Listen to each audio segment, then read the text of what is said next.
Olá, seja bem-vindo. A nossa conversa hoje vai ser mais um bom passeio pela história de Piuí. Nós vamos aproveitar que estamos em julho e já no clima da Expo Piuí.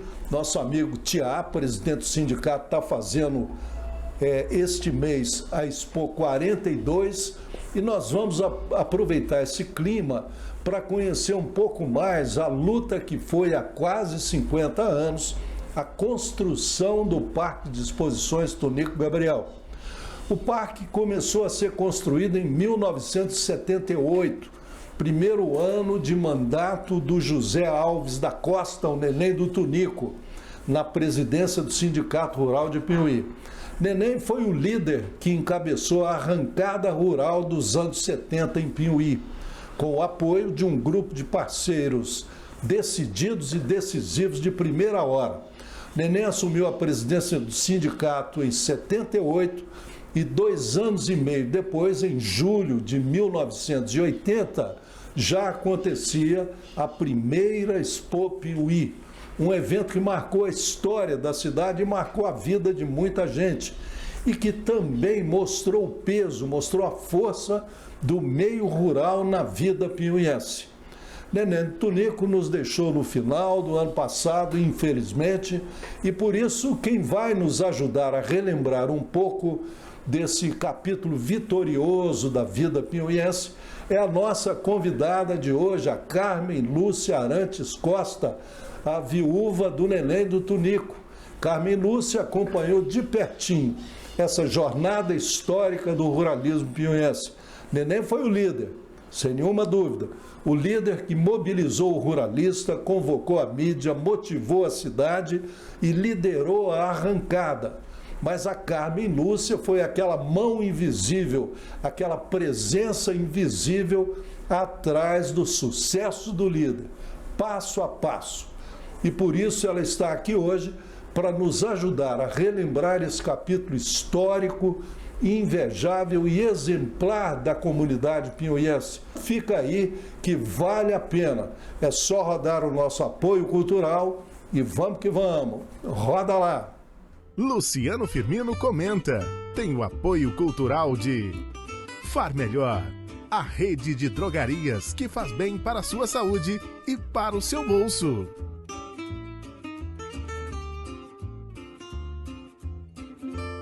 Ótica Objetiva, o atendimento mais atencioso, as grifes mais desejadas.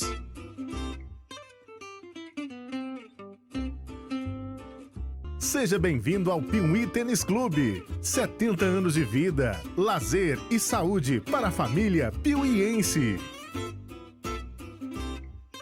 Construtora Brito Mota. 38 anos ajudando a construir a cidade Carinho. 4.000 obras construídas no Oeste Mineiro.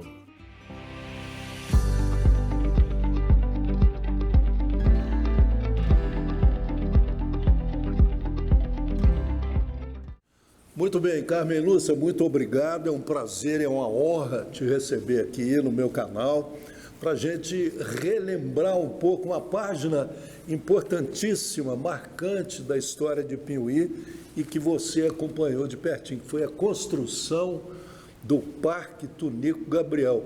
Agora, antes da gente começar, quem viveu aquilo não esquece, né, Carmen Lúcia? A experiência de viver aquele momento ali.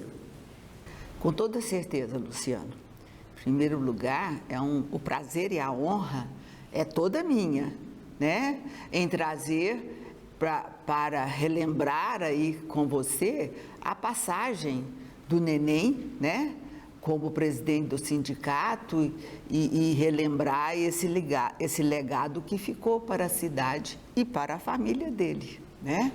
Então, aquele momento foi excepcional.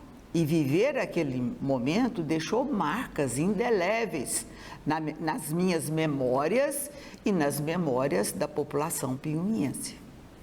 Pois é, nós tivemos esse privilégio de viver a história, né, Carmen Lúcia? Agora, vamos começar já colocando em pauta o personagem central dessa história, que é o José Gabriel Alves da Costa, né? O Neném do Tunico. seu marido, que nos deixou agora em 2022, né? Infelizmente. O Neném foi eleito presidente do Sindicato Rural de Piuí em 1977. E eu queria te perguntar, quem era o Neném do Tunico em 1977? Ele comemoraria agora, em junho, né, 9 de junho, 90 anos, Luciano.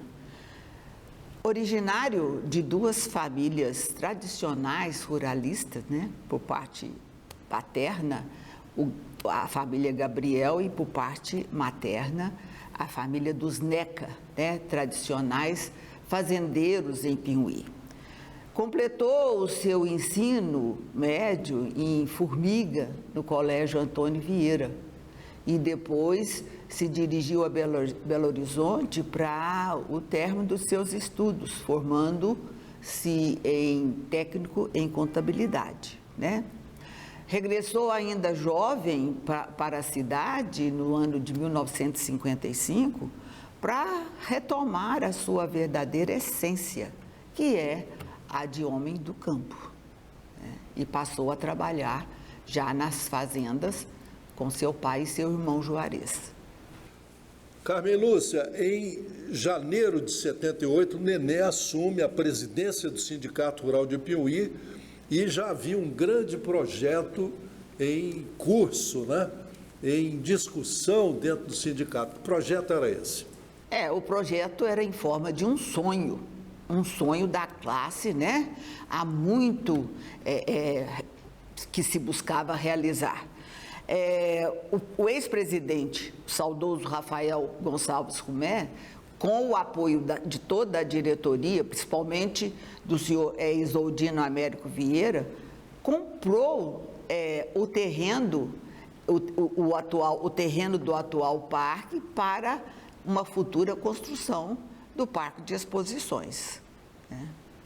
Carmen Lúcia, e aí o Neném assume em 78, mas assume assim com fome de gol, né? Já querendo botar para quebrar lá. Convoca os associados, convoca a comunidade, nomeia 15 comissões, eu li isso recentemente no material que você me deu, e coloca aproximadamente 80 pessoas nas comissões, que não era só ruralista. Tinha comerciante, tinha gente de todo lado trabalhando, né, nesse propósito da construção do parque. E o Neném, com o entusiasmo dele, bota o bloco na rua e lança a campanha. E a campanha contagia Piuí. Sem dúvida. O Neném usou uma estratégia de não figurar como figura principal, como elemento principal na chapa montada para tal fim. Ela foi ocupada pelo Miter Maia Alves Terres Na comissão, né? A comissão de construção, sim. E ele figurou somente como o presidente do sindicato. Essa foi uma maneira inteligente que ele achou de congregar toda a classe, buscar todos os esforços irmanados, né, nesse projeto. Porque se ele ficasse como figura principal,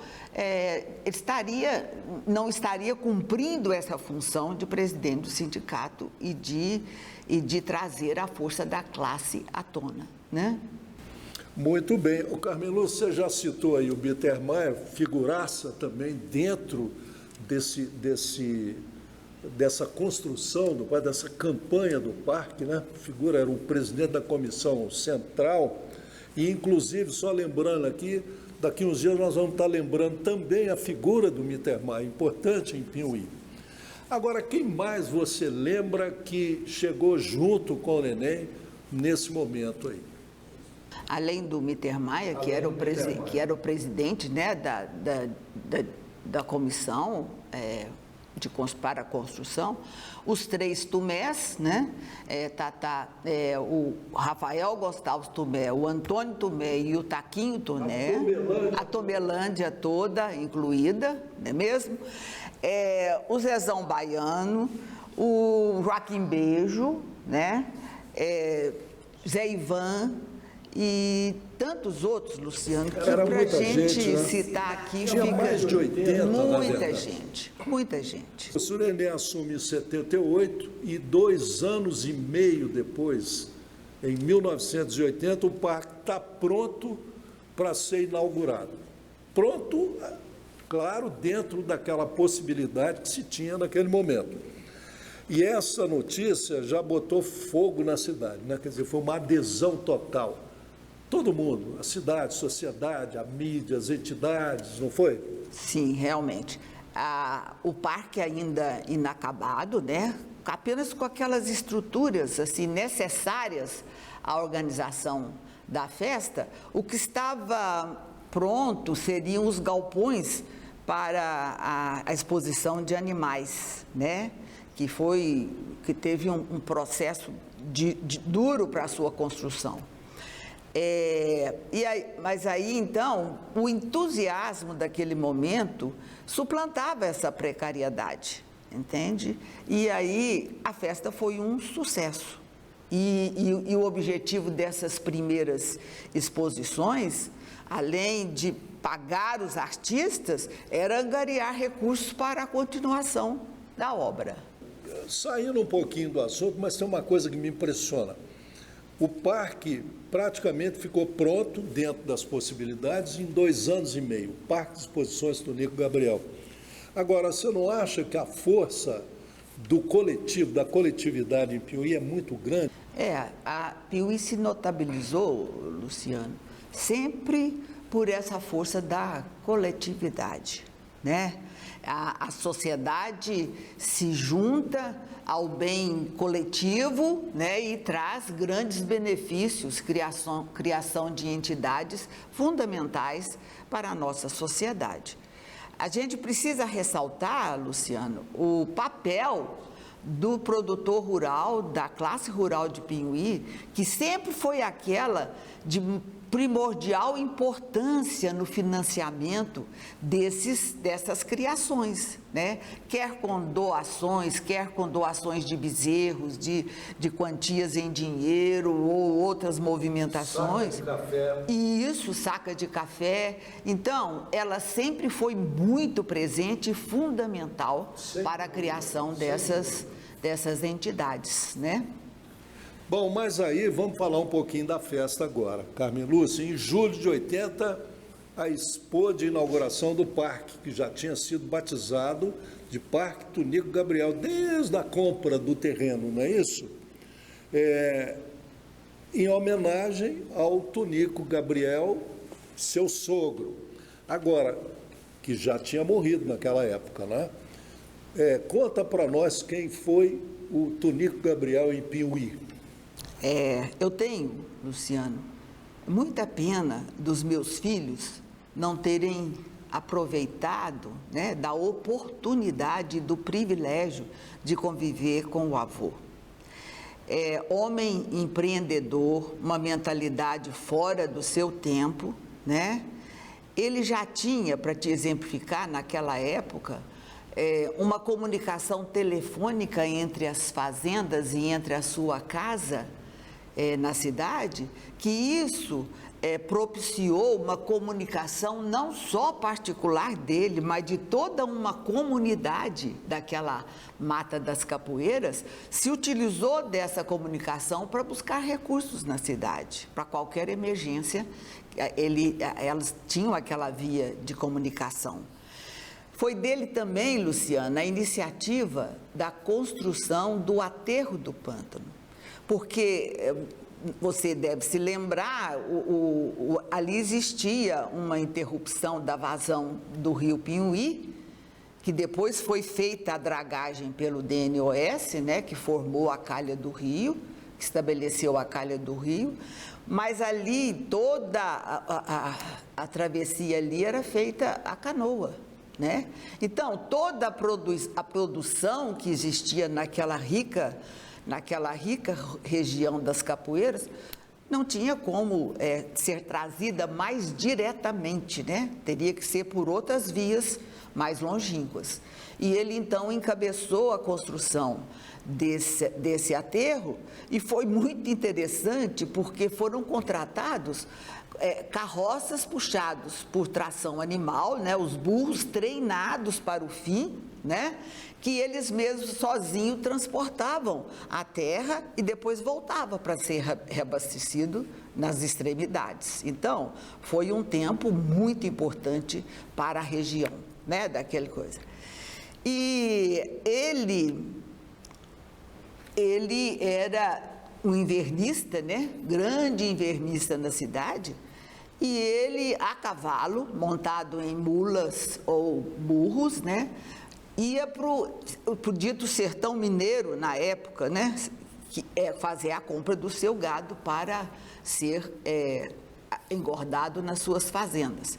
Então, ele atravessava essa zona toda aí, né, até Araxá, passando por Tapira, até Araxá, nessas montanhas aí, e ia para Patos de Minas. Era lá que ele adquiria o gado para ser trazido para a compra de gado, né, que ele traria para suas fazendas. E naquela época não existia a facilidade dos caminhões boiadeiros. Então esse gado era tocado de volta pelo mesmo caminho, com dificuldades. Imagina um trajeto longo trazendo esse gado. Então, assim, ele era um guerreiro, verdadeiramente um guerreiro. Então, eu tive o privilégio de conviver com ele e eu o admirava muito. Era uma pessoa mesmo digno de admiração. Muito bacana essa história aí, né, do seu sogro, do Tonico Gabriel. Agora nós vamos falar um pouquinho também da sua sogra, que teve participação nessa construção, que foi um momento, ela protagonizou um momento especial, momento importante, que foi a inauguração do portão monumental do parque. Fala um pouquinho disso aí. A gente precisa relembrar isso daí, porque a dona Nica, ela, com a doação dela integral para a construção do portão monumental, né, deu visibilidade ao parque já assim na sua chegada, né? Pela imponência do portão, já ficou destacada, né, a entrada do parque. E na sua inauguração, ao descerrar a placa, ela foi acompanhada pelo Rafael Tomé, que foi também um idealizador do parque e o responsável pela compra do terreno e também como ator naquele processo de construção.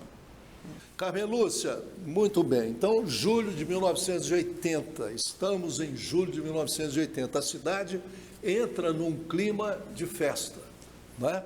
E muita presença VIP em Piuí, muito visitante, deputado para todo lado, e é nesse momento que eu imagino e eu vejo assim, foi consolidada a força do ruralismo piuiense, né? O agro ganhou corpo nesse momento em termos de Piuí. Você acha que foi isso mesmo?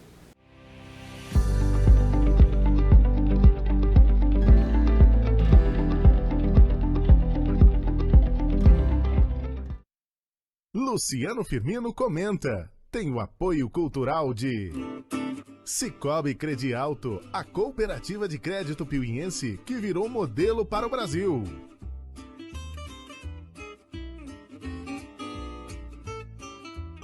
Contabilidade Coutinho, a solução para quem busca competência e credibilidade.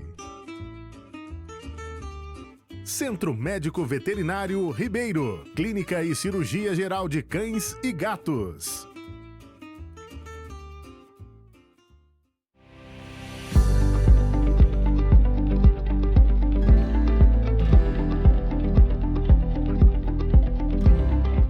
Carmen Lúcia, muito bem. Então, julho de 1980, estamos em julho de 1980. A cidade entra num clima de festa, né? E muita presença VIP em Piuí, muito visitante, deputado para todo lado, e é nesse momento que eu imagino e eu vejo assim, foi consolidada a força do ruralismo piauiense, né? O agro ganhou corpo nesse momento em termos de Piauí. Você acha que foi isso mesmo? Com toda certeza. A expressão da classe rural ficou patente naquele momento, né? Ela se sobressaiu no conjunto, né, empresarial da cidade e se tornou um elemento mais visível. Porque antes eram fazendeiros isolados, cada um na sua atividade, né? Mas essa congregação de esforços desse tempo fez com que essa projeção ficasse patenteada na nossa sociedade, né? Muito bem. Inclusive, a gente pode enxergar que antes disso, o que existia em termos de ruralismo em Piauí eram figuras como o seu sogro. A gente conhecia os figurões, os fazendeirões da época. Eram personalidades importantes e tudo mais, mas não havia ainda um espírito de corpo, né? Uma corporação, um grupo, né, econômico, como passou a existir depois, o agro passou a existir. Os fazendeiros, através do seu sindicato, ganharam força na cidade. Não é? A representatividade da classe ficou muito evidenciada com esse trabalho, trazendo outras entidades para junto, né, políticos de fora, a criação do escritório da Rural Minas aqui em Piauí. Então foi um momento meio revolucionário. Aí, tal e qual estava acontecendo nacionalmente, né, com a direção de Alisson Paolinelli no Ministério, né, da Agricultura. Então, é dentro desse clima, né, que nós vivenciamos naquela época esse boom da classe rural piauiense. Né? A emergência da classe rural. Do agro, muito bem. E nesse momento, evidentemente, o cacife eleitoral do Neném do Tunico para prefeito foi lá em cima, né, Camila? Sem dúvida. E isso era mais um anseio meu também, que ele se tornasse prefeito, tanto que eu fiz muita força. Numa reunião que marcaram lá em casa, mas uma roda de políticos da época, né? Tentando convencê-lo, não conseguiram. Eu preparei a reunião, eu fiz pão de queijo e cafezinho para ser servido na época, mas foi em vão. Ele foi categórico na sua negativa. Então ficou um gosto assim meio de decepção. Saíram lá decepcionadas. E eu também fiquei decepcionada. Muito bem, agora vamos aproveitar e vamos lembrar um pouquinho, para quem não esteve lá, que a primeira Expo aconteceu num parque ainda bastante precário, né? Fala um pouquinho desse parque e como é que você se lembra, apesar da precariedade, como é que você se lembra do clima da festa? Luciano, o entusiasmo do momento suplantou toda a precariedade. Então, já existiam a arena, assim, não com esse rebaixamento que foi feito pelo atual presidente e ex-presidente na época, né, que fez aquele rebaixamento com aquelas arquibancadas aumentadas e tudo, ainda eram muito, a infraestrutura ainda não era suficiente, né? Tinha lá os bares em cima, mas ainda não com essa estrutura que foi depois construída lá, né, pelo Ronaldo da Sussu, né? Ele que fez aquela estrutura lá de cobertura e tudo, mas o entusiasmo da época suplantava todas essas dificuldades, né? Vamos aproveitar e vamos lembrar aqui um pouquinho das atrações dessa primeira Expo 1980, né? A primeira promovida pelo Neném. Então, se você lembrar, você vai comentando aí. Eu fiz um levantamento, né, da programação da época. Na arena do parque, na verdade não existia arena, existia o espaço da arena ali cercado e tudo. Nós tínhamos a tropa de rodeio Manda Brasa, você se lembra? Que era ainda rodeio em cavalo, me parece, né? No palco no palco e na arena você tinha um animador, Zé do Morro, né? Uma presença fantástica nas festas de Piuí. De memória simpática, que ficou gravada, né, para sempre em nossos corações, inclusive, né? Era uma figura ímpar, comunicativo, simpático, brincava com o público. Então, ele marcou, acho que ele foi durante muitos anos, uns 10 ou mais anos, ele foi o locutor oficial da exposição. Então, o Zé do Morro marcou uma presença indelével, né? Sem dúvida, uma grande lembrança. Eu procurei uma imagem dele, mas não encontrei para mostrar para o pessoal, né? Depois nós tivemos também o Delmário é o Espetáculo. Muito pouca gente parece que ouviu falar desse artista, que dizem era considerado assim o Mazzaropi de Minas Gerais, né? Ia ser um humorista, um comediante ali. Depois nós tivemos a cantora Nalva Aguiar, que você gostou muito do show dela, né? Essa daí marcou a época também. Eu me lembro muito bem que o palanque em que ela se apresentou, muito rústico lá em frente às barracas, mas de uma simpatia, de uma presença e uma voz muito bonita. Então ela fez o maior sucesso e ficou gravada a sua apresentação, indelevelmente também na nossa memória. Sem dúvida. Nós tivemos também a dupla Cascatinha e Ana, que já era uma dupla consagrada naquele tempo, né? Uma célebre cantor, intérprete de Índia, Meu Primeiro Amor, uma série de músicas conhecidas, sertanejas, muito conhecidas, né? Tivemos ainda Sérgio Reis e seu conjunto, que era assim o hit da época, né? O hit da época, e foi muito bom trazê-lo, porque ele já era conhecido nacionalmente, né? Então, trazê-lo aquele momento para a apresentação no nosso parque, destacou já o parque, já de início, né? Já com uma apresentação desse gabarito, né? Que foi a do Sérgio Reis. Deu força, não é? E tivemos ainda algumas atrações locais, 2 atrações locais. A primeira foi a dupla João do Ouro e Zé da Prata, que, se não me engano, eu entrevistei essa dupla ainda no Piuí na TV, quando nós fazíamos o Piuí na TV. Se não me engano, eles são de Campo Belo. Era uma dupla muito conhecida aqui, muito boa de serviço também. E tivemos o trio piuiense, os 3 mineiros, Túlio Moreno, Zé Graúna e Miguelito, que o pessoal está vendo aí a imagem deles aí, né? É isso mesmo. E a gente não podia deixar de dar lugar, né, à prata da casa também, né? Prestigiar a prata da casa, né? Muito bem. Aí, Carmelúcia, por ser a primeira festa, né, apesar de toda a precariedade, ela deixou aquele gostinho de quero mais, né? O pessoal gostou demais e o Neném acabou que ainda fez mais 3 festas. Essa foi 80, depois 81, 82 e 83. Ele acabou que ele fez 4 festas, 3 festas, não, 4 festas, né? Porque ele teve um segundo mandato. Então ele foi até a 4ª Expo Piuí.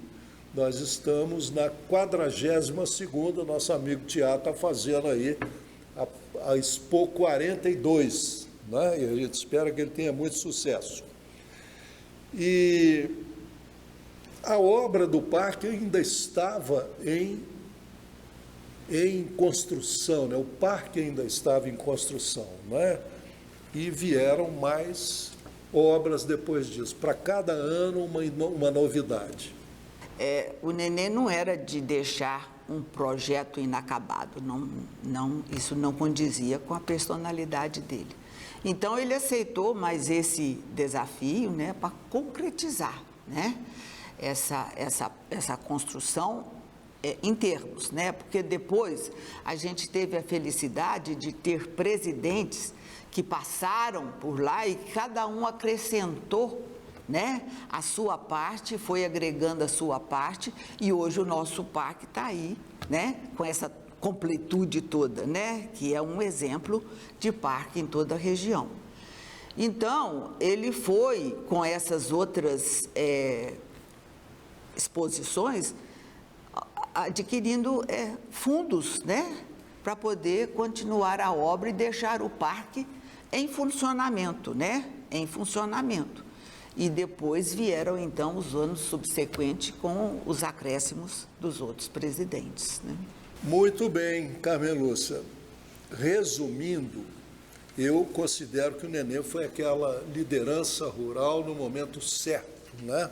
Que deu o impulso inicial na construção do parque, promoveu 4 exposições, fortaleceu o sindicato, mas, na minha visão histórica, a coisa mais importante que o Nenê conseguiu fazer foi que ele deu voz ao sindicalismo, ele deu voz ao ruralismo piauiense. Ele deu presença ao ruralismo piauiense, deu presença profissional, deu presença política, econômica e social. Eu acho que esse foi o legado do Nenê para o ruralismo piauiense. Isso mesmo, Luciano, concordo inteiramente com você. Essa eu acho que foi a sua maior obra. Nacionalmente estava acontecendo uma revolução do agro, né? Comandada pelo então e recentemente falecido ministro Alisson Paulinelli. Então, houve um avanço da tecnologia de plantio no cerrado, né? A mecanização da lavoura, que até então ninguém tinha essas máquinas para lidarem na sua lida. E um detalhe interessante é que o único trator que existia anteriormente era um trator do senhor Gerson Lopes, que era o único na região.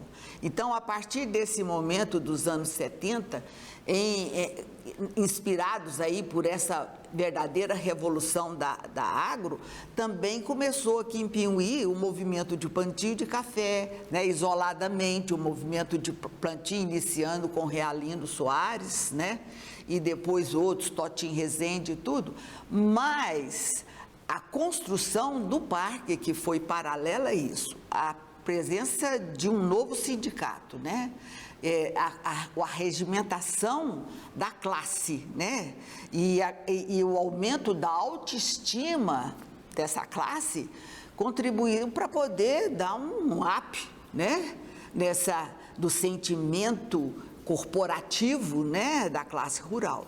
Então, esse eu acho que é o maior legado que o Nenê deixou, entende, na sua trajetória de presidente do sindicato, e deixou também para a família, principalmente o orgulho de ter tido um pai tão presente na vida da cidade, né?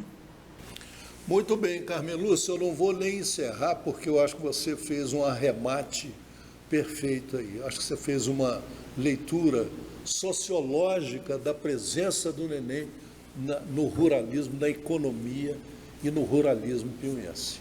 Então, eu quero só te agradecer por essa entrevista, te agradecer mesmo, tive muita honra de te receber aqui, e muito obrigado, e até uma próxima vez. Os agradecimentos são todos meus, Luciano, e eu gostaria de ressaltar esse seu grande trabalho, né, de resgate da memória piauiense, né, daqueles que passaram e deixaram a sua marca, e também mostrando o empresariado atual, que é fonte da nossa renda, é fonte da nossa existência econômica, financeira, né, da cidade. Então, essa amostragem que você faz, essa coletânea que você faz do passado e do presente, entende? Isso vai sedimentando essa noção da importância de Pinhuí no cenário econômico, financeiro, né? Nacional e até internacional, porque daqui saem, são as commodities que vão ser exportadas, né? Aqui existem exportadoras. Então, é todo esse contexto que precisa ser guardado na memória e explicitado para a atual geração, que vai ver o que foi feito no passado e o que está sendo feito no presente. É um estímulo ao empresariado pinhuense. Né? Esse destaque que você traz aí de grandes empresários que já foram entrevistados aqui. Muito obrigada a você pela oportunidade, né? Então, fica aqui a minha gratidão.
O dia 20 de julho de 2023 marca os 155 anos de Pinhuí.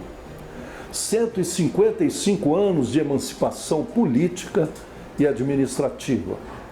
O momento histórico em que Pinhuí deixou de ser vila e virou cidade, e conquistou o direito de definir seus caminhos e de possuir um lugar oficial no mapa do Brasil.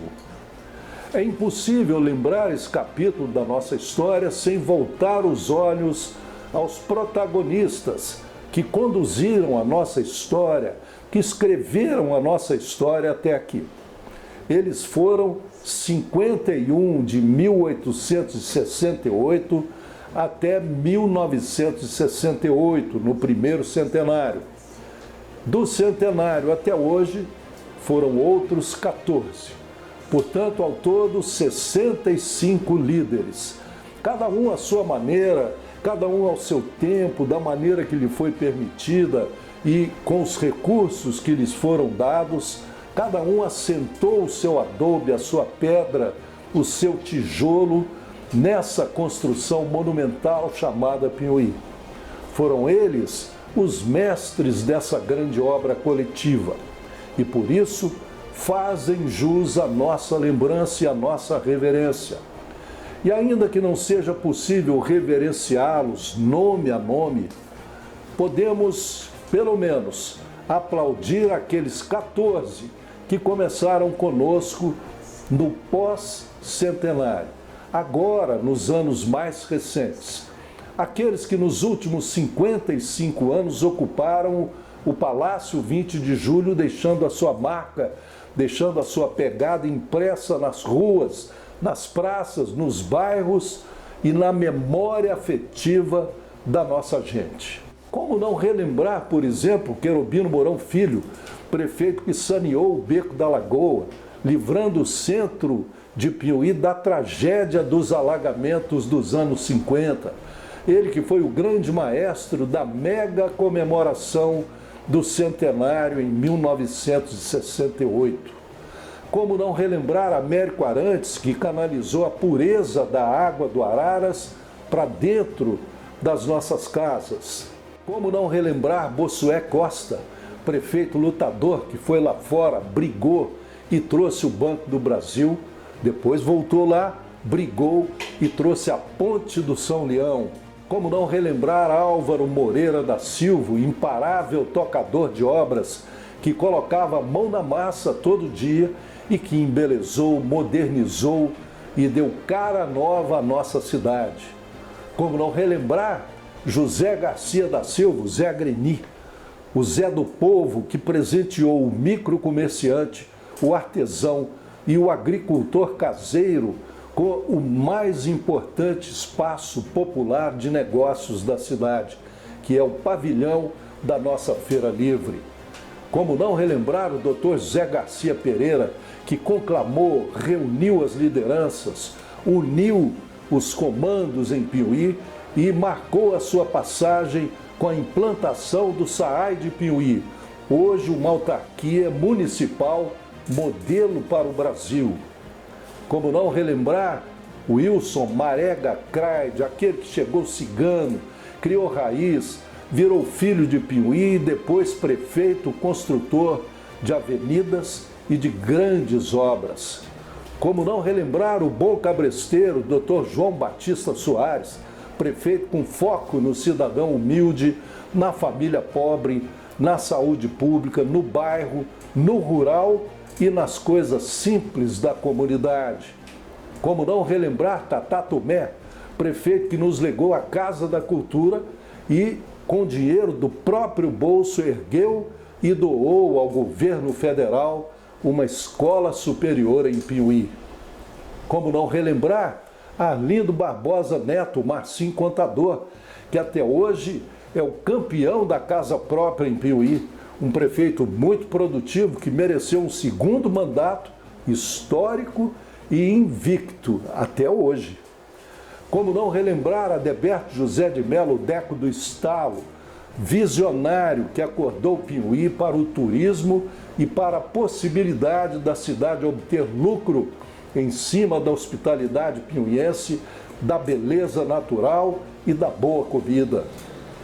E como não relembrar também Wilde Welles e José Cirineu, ocupantes temporários do Palácio 20 de Julho, que garantiram a estabilidade em momentos difíceis de crise política no município. E, finalmente, adentramos ao cenário atual, com o ocupante da vez na cabine de comando, o Dr. Paulo Vaz, um gestor que herdou esse grande legado, esse valioso legado dos seus 13 antecessores e que, por sua vez, vem acrescentando importantes acréscimos ao montante recebido. Acréscimos que lhe serão creditados no seu devido tempo. Portanto, é justo reconhecer que a nossa bela cidade Carinho tem a digital de todos esses homens. Por isso, valeu, dirigentes! Dirigentes do século XIX, do século XX e do século XXI. Valeu por esses 155 anos de sucesso. Mas agora, partiu o ano 156, partiu o futuro. E partiu com foco, força e fé, como aconselha o nosso inspirado rapper brasileiro Projota. Foco, que é o objetivo para alcançar. Força para não desistir da luta.